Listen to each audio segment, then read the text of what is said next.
Hey there, I'm Lily O'Reilly, and this is Lily O'Reilly Reads, where today I'm going to be reading for you A Modest Proposal by Dr. Jonathan Swift, circa 1729, subtitled, For Preventing the Children of Poor People in Ireland from Being a Burden on Their Parents or Country, and for Making Them Beneficial to the Public.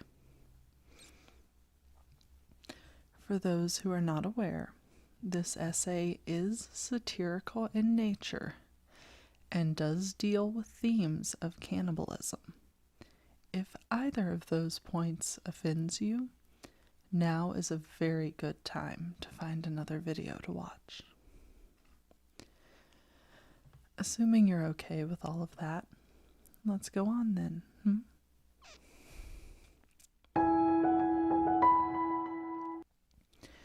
It is a melancholy object to those who walk through this great town or travel in the country,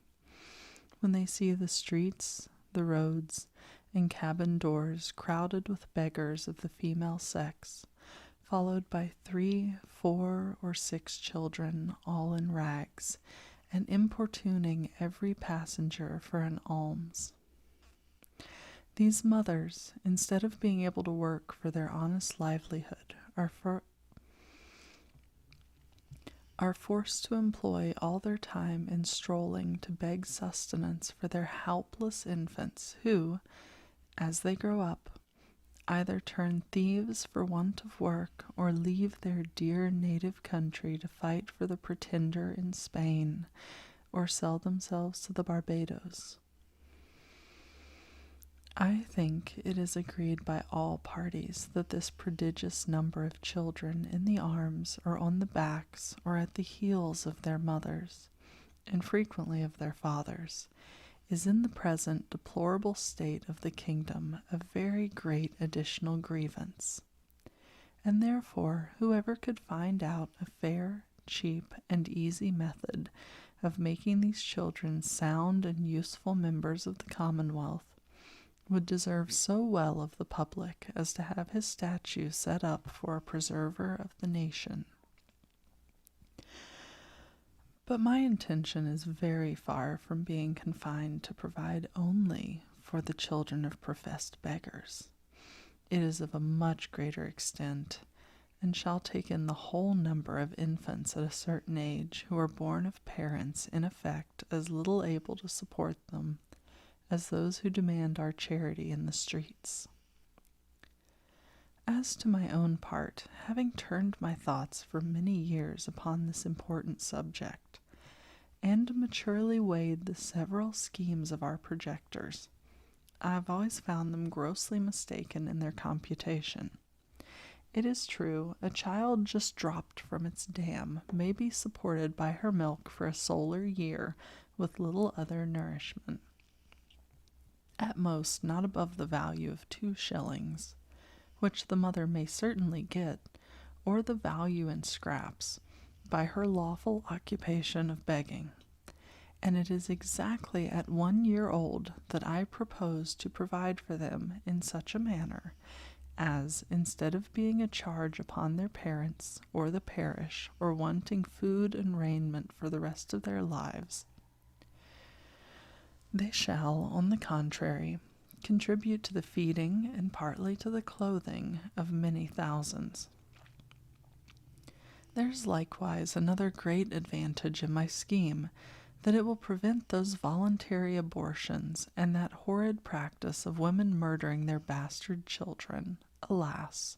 too frequent among us, sacrificing the poor innocent babes, I doubt, more to avoid the expense than the shame, which would move tears and pity in the most savage and inhuman breast. The number of souls in this kingdom being usually reckoned 1,500,000, of these I calculate there may be about 200,000 couples, whose wives are breeders,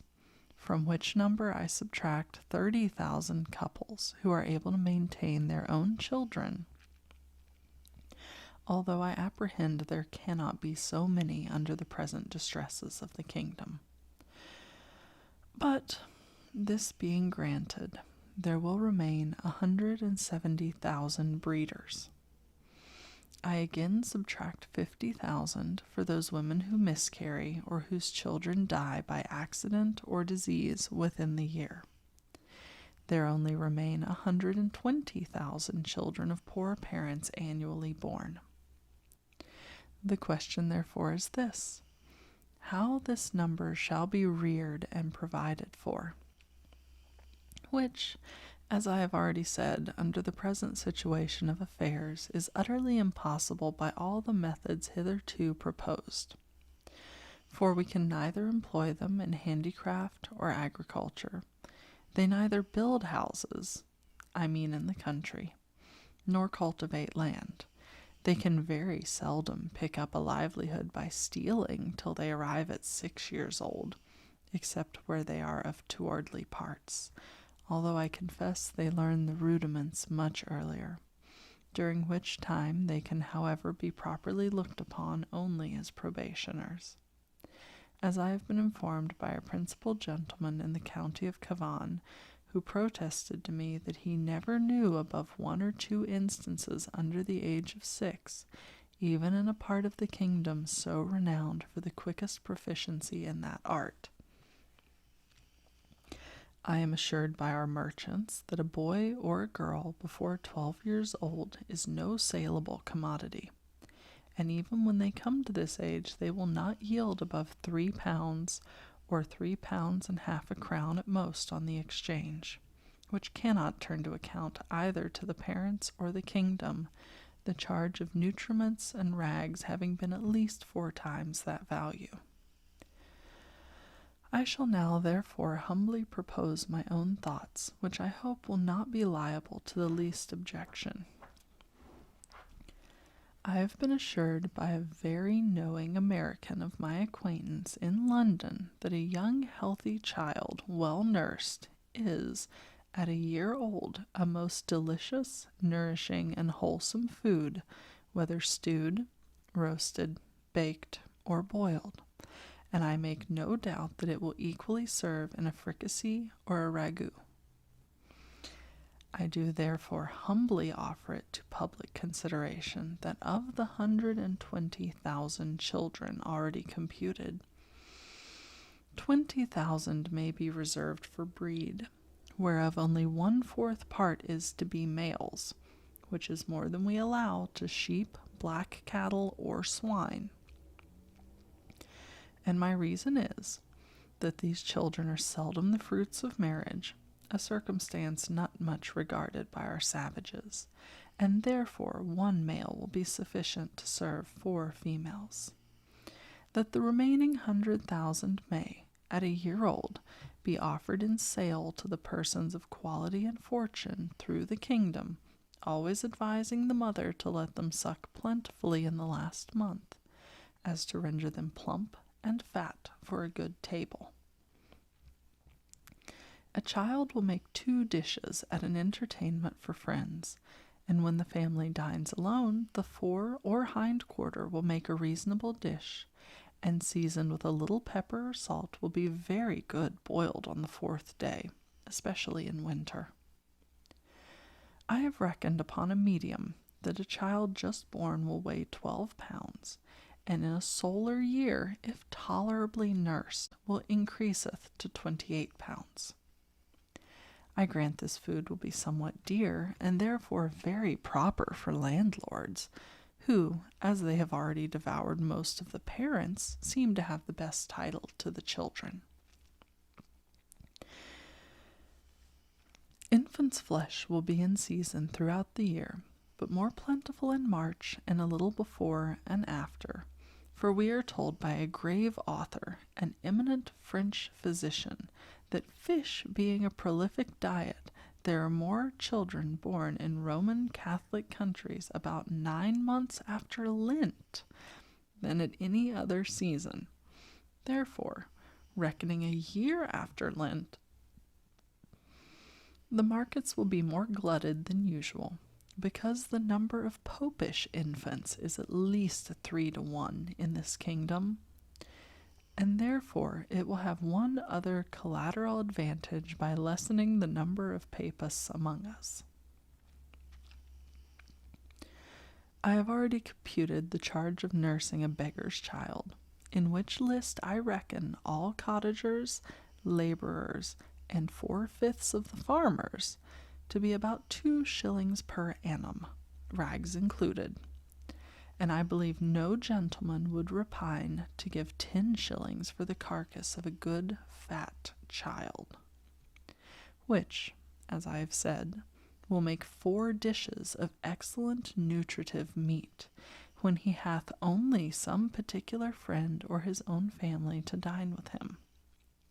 Thus the squire will learn to be a good landlord and grow popular among his tenants. The mother will have 8 shillings neat profit, and be fit for work till she produces another child. Those who are more thrifty, as I must confess the times require, may flay the carcass, the skin of which, artificially dressed, will make admirable gloves for ladies, and summer boots for fine gentlemen. As to our city of Dublin, shambles may be appointed for this purpose in the most convenient parts of it, and butchers we may be assured will not be wanting, although I rather recommend buying the children alive and dressing them hot from the knife as we do roasting pigs. A very worthy person, a true lover of his country, and whose virtues I highly esteem, was lately pleased in discoursing on this matter to offer a refinement upon my scheme.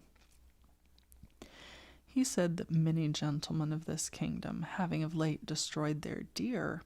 he conceived that the want of venison might well be supplied by the bodies of young lads and maidens,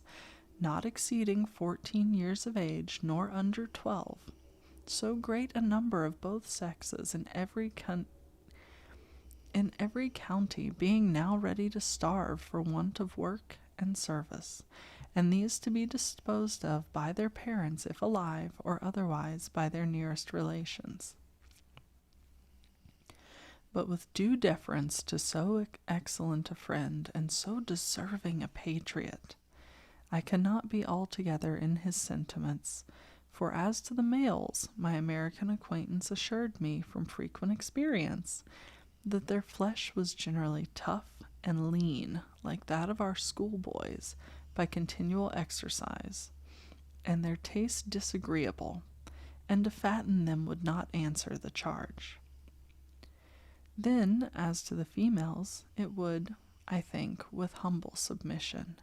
be a loss to the public, because they soon would become breeders themselves. And besides, it is not improbable that some scrupulous people might be apt to censure such a practice, although indeed very unjustly, as a little bordering upon cruelty, which, I confess, hath always been with me the strongest objection against any project, however well soever intended.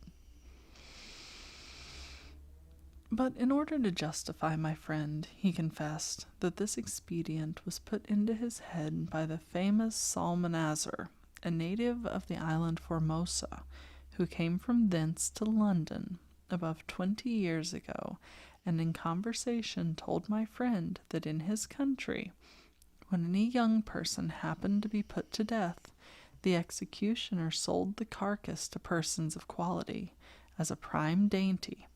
and that, in his time, the body of a plump girl of 15, who was crucified for an attempt to poison the emperor, was sold to his Imperial Majesty's Prime Minister of State and other great mandarins of the court, in joints from the gibbet, at 400 crowns. Neither indeed can I deny that if the same use were made of several plump young girls in this town, who, without one single groat to their fortunes, cannot stir abroad without a chair, and appear at the playhouse and assemblies and foreign fineries which they never will pay for, the kingdom would not be the worse. Some persons of a desponding spirit are in great concern about that vast number of poor people who are aged, diseased, or maimed, and I have been desired to employ my thoughts what course may be taken to ease the nation of so grievous an encumbrance. But I am not in the least pain upon that matter, because it is very well known that they are every day dying and rotting by cold and famine and filth and vermin as fast as can be reasonably expected. And as to the young laborers, they are now in almost as hopeful a condition. They cannot get work, and consequently pine away from want of nourishment to a degree that if at any time they are accidentally hired to common labor, they have not the strength to perform it, and thus the country and themselves are happily delivered from the evils to come. I have too long digressed, and therefore shall return to my subject.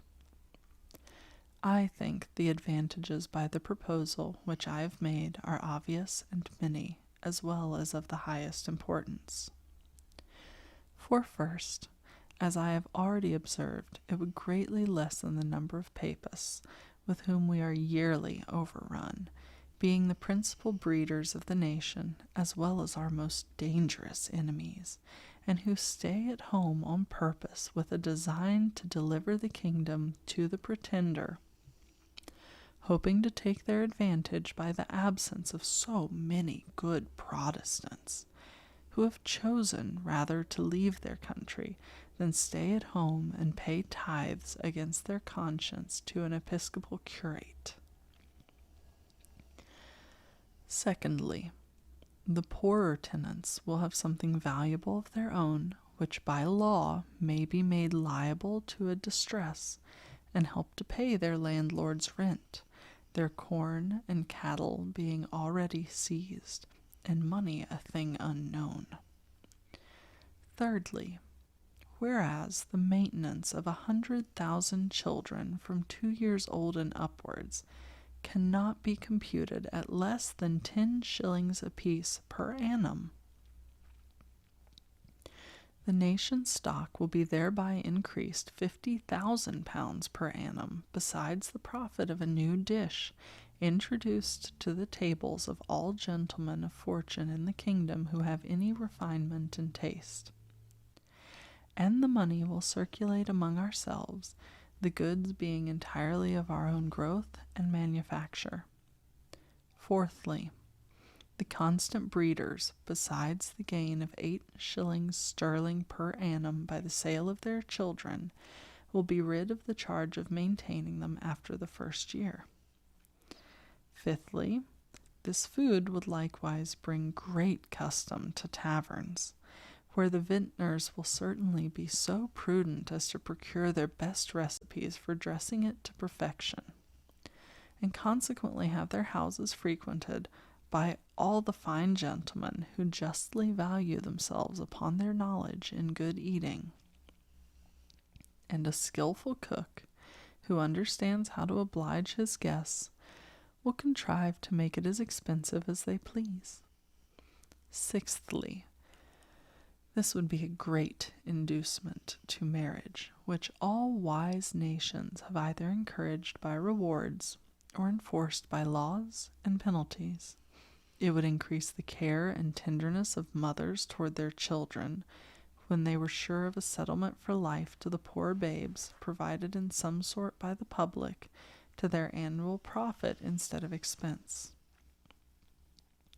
We should soon see an honest emulation among the married women, which of them could bring the fattest child to the market.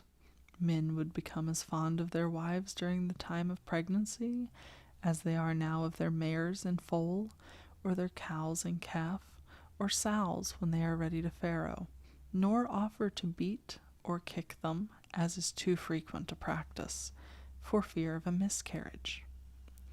Many other advantages may be enumerated. For instance, the addition of some 1,000 carcasses in our exportation of barreled beef, the propagation of swine's flesh, an improvement in the art of making good bacon, so much wanted among us by the great destruction of pigs, too frequent at our tables, which are no way comparable in taste or magnificence to a well-grown, fat yearling child, which roasted whole will make a considerable figure at a Lord Mayor's feast or any other public entertainment. But this and many others I omit, being studious of brevity. Supposing that 1,000 families in this city would be constant customers for infants' flesh, besides others who might have it at merry meetings, particularly at weddings and christenings, I compute that Dublin would take off annually about 20,000 carcasses, and the rest of the kingdom, where probably they will be sold somewhat cheaper, the remaining 80,000. I can think of no one objection that will possibly be raised against this proposal, unless it should be urged that the number of people will be thereby much lessened in the kingdom. This I freely own, and was indeed one principal design in offering it to the world. I desire the reader will observe that I calculate my remedy for this one individual kingdom of Ireland, and for no other that ever was, is, or I think ever can be upon earth. Therefore let no man talk to me of other expedients, of taxing our absentees at 5 shillings a pound, of using neither clothes nor household furniture except what is of our own growth and manufacture, of utterly rejecting the materials and instruments that promote foreign luxury, of curing the expensiveness of pride, vanity, idleness, and gaming in our women, of introducing a vein of parsimony, prudence, and temperance, of learning to love our country, wherein we differ even from Laplanders and the inhabitants of Topinaboo, of quitting our animosities and factions, nor acting any longer like those who were murdering one another at the very moment their city was being taken, of being a little cautious not to sell our country and consciences for nothing, of teaching landlords to have at least one degree of mercy toward their tenants. Lastly, of putting a spirit of honesty, industry, and skill into our shopkeepers, who, if a resolution could now be taken to buy only our native goods, would immediately unite to cheat and exact upon us in the price, the measure, and the goodness, nor could ever yet be bought to make just one fair proposal of dealing, though often and earnestly invited to it. Therefore, I repeat, let no man talk to me of these and the like expedients till he hath at least some glimpse of hope that there will ever be some hearty and sincere attempt to put them into practice. But as to myself, having been wearied out for many years with offering vain, idle, visionary thoughts, and at length utterly despairing of success, I fortunately fell upon this proposal, which, as it is wholly new, so it hath something solid and real of no expense and little trouble, full in our own power, and whereby we can incur no danger in disobliging England. For this kind of commodity will not bear exportation, and flesh being of too tender a consistence to admit a long continuance in salt, although perhaps I could name a country which would be glad to eat up our whole nation without it. After all, I am not so violently bent upon my own opinion as to reject any offer proposed by wise men, which shall be found equally innocent, cheap, easy, and effectual. But before something of that kind shall be advanced in contradiction to my scheme, and offering a better, I desire the author or authors will be pleased maturely to consider 2 points. First, as things now stand, how they will be able to find food and raiment for 100,000 useless mouths and backs. And secondly, there being a round million of creatures in humane figure throughout this kingdom, whose whole subsistence put into a common stock would leave them in debt 2,000,000 of pounds sterling, adding those who are beggars by profession, to the bulk of farmers, cottages, and laborers with their wives and children who are beggars in effect. I desire those politicians who dislike my overture and may perhaps be so bold to attempt an answer, that they will first ask the parents of these mortals whether they would not at this day think it a great happiness to have been sold for food at a year old. In the manner I prescribe, and thereby have avoided such a perpetual scene of misfortunes as they have since gone through by the oppression of landlords, the impossibility of paying rent without money or trade, the want of common sustenance, with neither house nor clothes to cover them from the inclemencies of the weather, and the most inevitable prospect of entailing the like or greater miseries upon their breed forever. I profess in the sincerity of my heart that I have not the least personal interest in endeavoring to promote this necessary work, having no other motive than the public good of my country, by advancing our trade, providing for infants, relieving the poor, and giving some pleasure to the rich. I have no children, by which I can propose to get a single penny, the youngest being 9 years old, and my wife past childbearing. So, that was a modest proposal by Dr. Jonathan Swift, courtesy of Gutenberg.org, which is a wonderful library for books which are out of copyright. That's it for today. If you find any books on Project Gutenberg that you would like for me to tackle, which are uncopyrighted and free use, or if you yourself are an author and you would like me to read a work or an excerpt of your work, please don't hesitate to let me know. I do hope that you've enjoyed this, even if you, like me, don't necessarily agree with the content of the essay. And, as always, if you want to find me everywhere that I exist on the internet,